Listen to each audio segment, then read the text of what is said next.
I want to talk about Obama, the dictator, coming up towards the end of the hour. And I'm going to play that clip again and analyze it, where he says it's Americans' responsibility to basically go along with this whole system and to pay their fair share. So the American dream is having a bunch of crooks run your life and to have him, by executive action, circumventing Congress.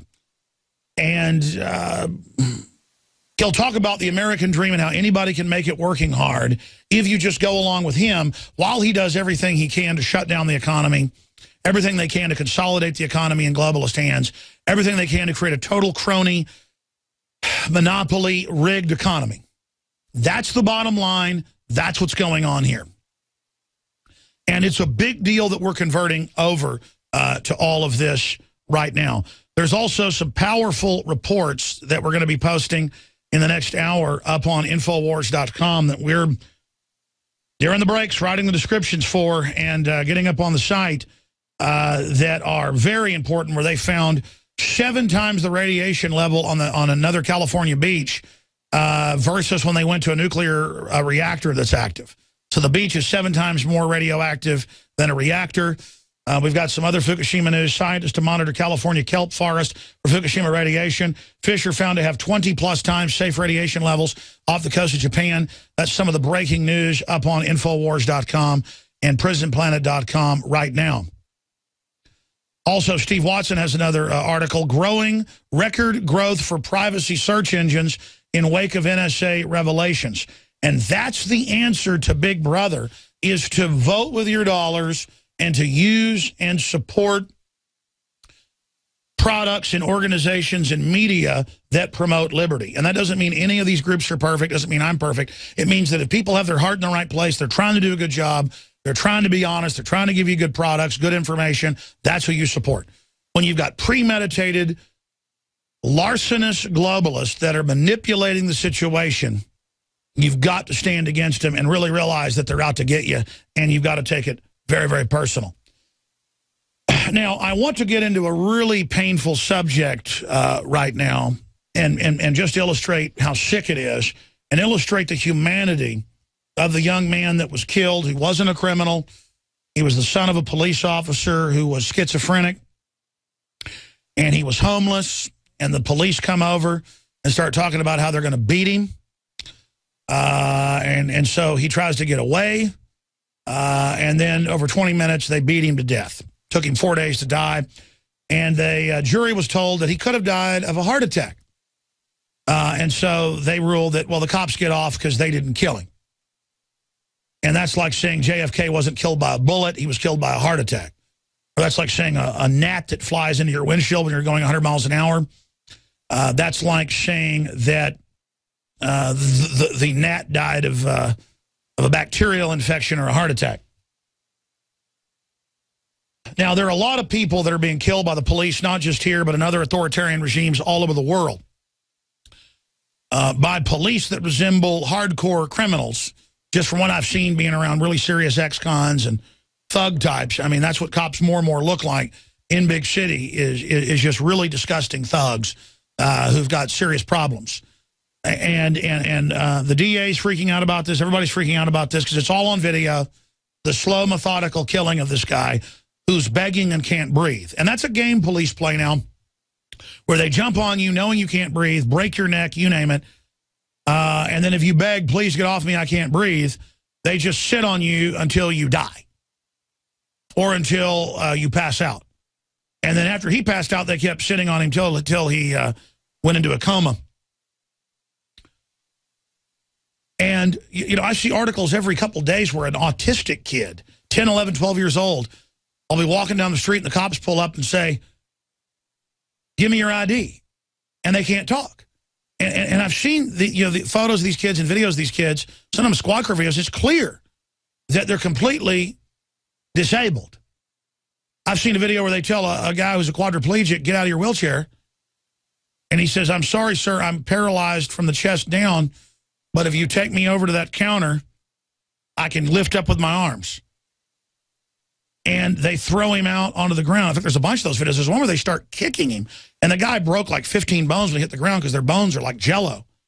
And they didn't get in trouble for that. I mean, we live in a country, folks, where they throw people out of wheelchairs that have calves that are like, 2 inches around. In fact, I have a friend who was a Home Depot manager who was paralyzed from the chest down, and it was a big court case. And later the squad car video came out. The guy's like a commander in Austin, big, giant, guy. And he pulls him over. He wants to search his car. He said, I think you threw a cigarette out. And he says, what are these on your steering wheel? He said, those are my hand controls. I'm paralyzed. And he said to him and his wife, get out. And he said, okay, my wife's got to get the wheelchair out of the back and give it to me. No, you're going to do it. And he said, well, I don't have crutches. I have the wheelchair. And he drug a guy out that's paralyzed from the middle of the chest out and beat him up. And the Internal Affairs found it was good because he didn't follow a police officer's order. That's like telling, a paralyzed person to get up and walk. And it's a total narcissistic mental illness where people under Stockholm Syndrome project their love of corrupt police onto them. And then it's like a prostitute to a pimp.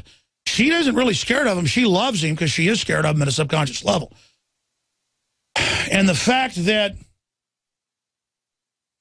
now there it is, grand jury acquits a Houston police officer who killed unarmed, disabled, mentally ill Houston man.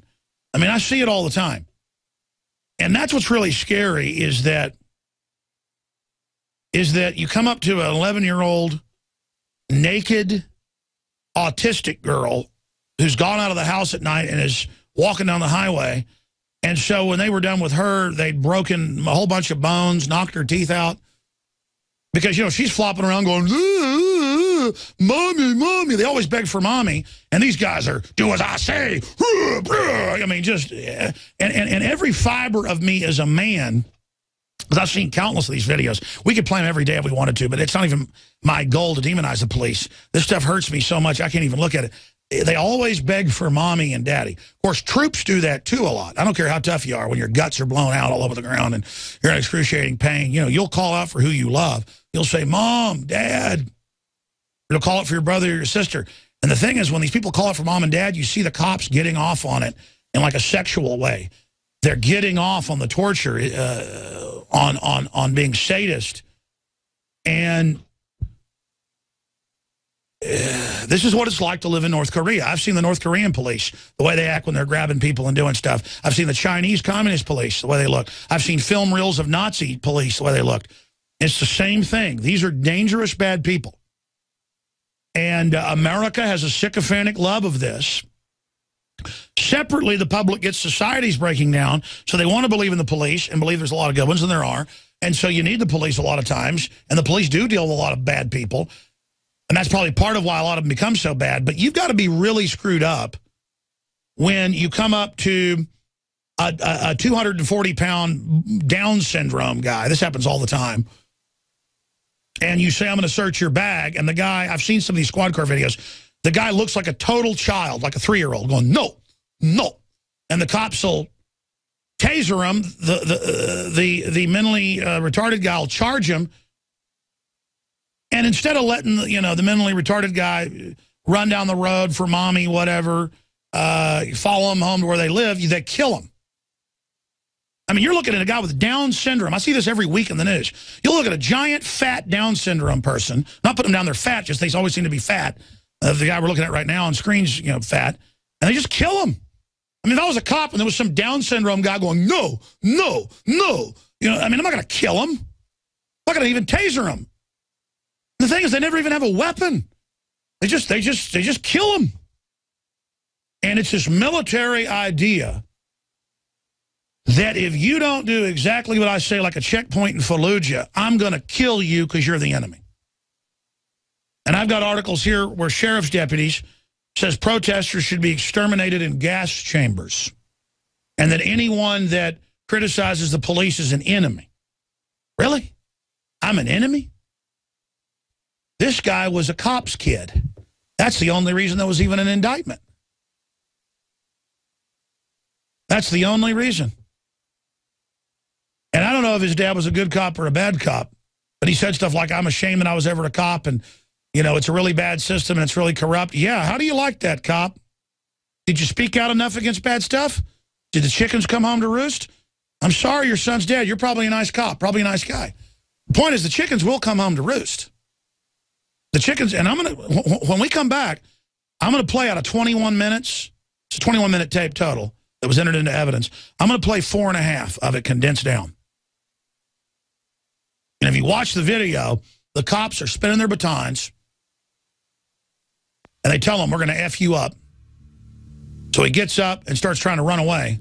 They get him, they hold him down, they do this whole, you're resisting. You're like, and I've had that done to me. You're resisting, shove my head in the jail wall when I'm not resisting.